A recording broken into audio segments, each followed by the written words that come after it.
आइए सुनते हैं सोम प्रदोष व्रत की कथा। जब भी प्रदोष का व्रत सोमवार के दिन पड़ता है तो इसे सोमवार प्रदोष या सोम प्रदोष व्रत के नाम से जाना जाता है। प्रदोष का व्रत जो कि हर माह के कृष्ण पक्ष और शुक्ल पक्ष की त्रयोदशी तिथि के दिन जब भी प्रदोष काल का समय प्राप्त होता है, इस दिन प्रदोष व्रत को किया जाता है। और प्रदोष व्रत में प्रदोष काल के समय में भगवान शिव, माता पार्वती, साथ में शिव परिवार का पूजन किया जाता है। प्रदोष काल का समय जो कि सूर्यास्त से 1 घंटे पहले और सूर्यास्त के 1 घंटे बाद तक के बीच का जो समय होता है वह प्रदोष काल का समय होता है।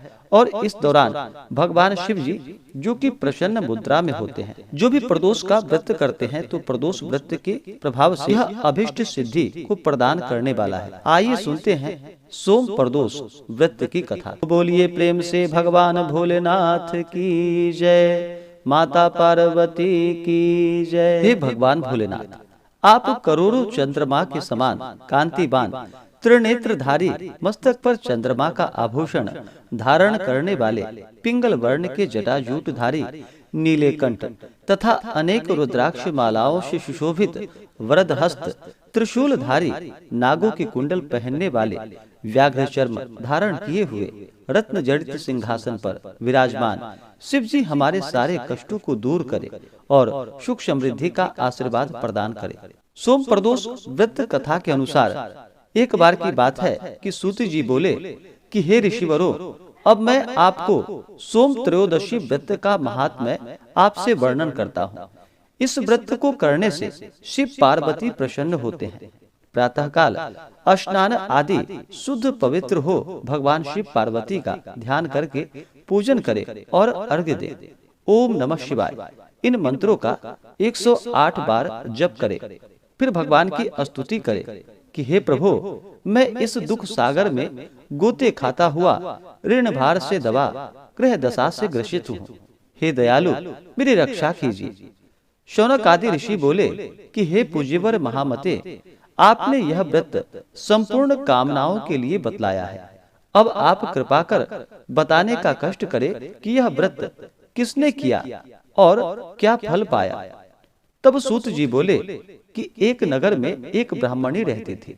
उसके पति का स्वर्गवास हो गया था।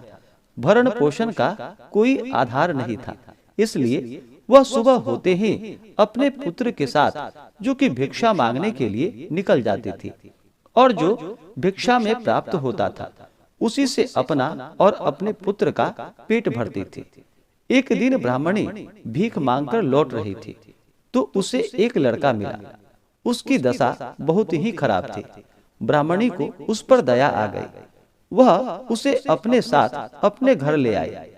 वह लड़का जो कि विदर्भ देश का राजकुमार था। पड़ोसी राज्य ने उसके पिता पर आक्रमण करके उसके राज्य पर कब्जा कर लिया था, इसलिए वह मारा मारा फिर रहा था। ब्राह्मणी के आश्रम में वह ब्राह्मण कुमार की तरह पलने लगा। एक दिन ब्राह्मण कुमार और राजकुमार खेल रहे थे। उन्हें वहां गंधर्व कन्याओं ने देख लिया। वे राजकुमार पर मोहित हो गईं।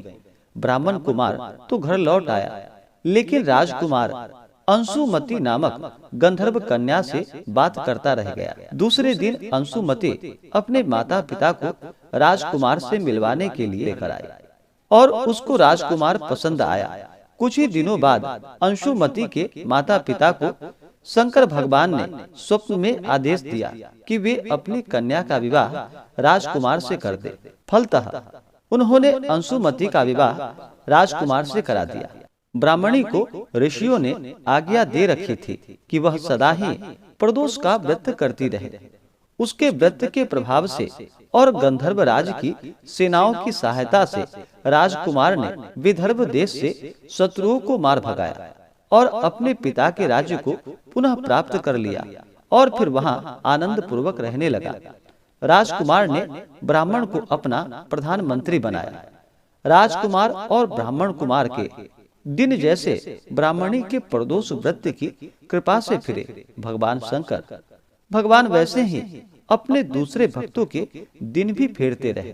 तभी से प्रदोष व्रत का संसार में बड़ा ही विशेष महत्व है।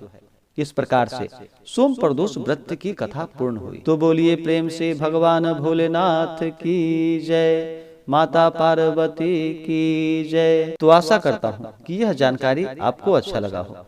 ऐसे ही ज्ञानवर्धक जानकारियाँ प्राप्त करने के लिए हमारे इस चैनल पे अगर आप नए हैं तो चैनल को लाल बटन दबा करके सब्सक्राइब करें, साथ में बेल आइकन घंटी को दबाएं ताकि मेरे वीडियो का नोटिफिकेशन आपको समय से मिलता रहे।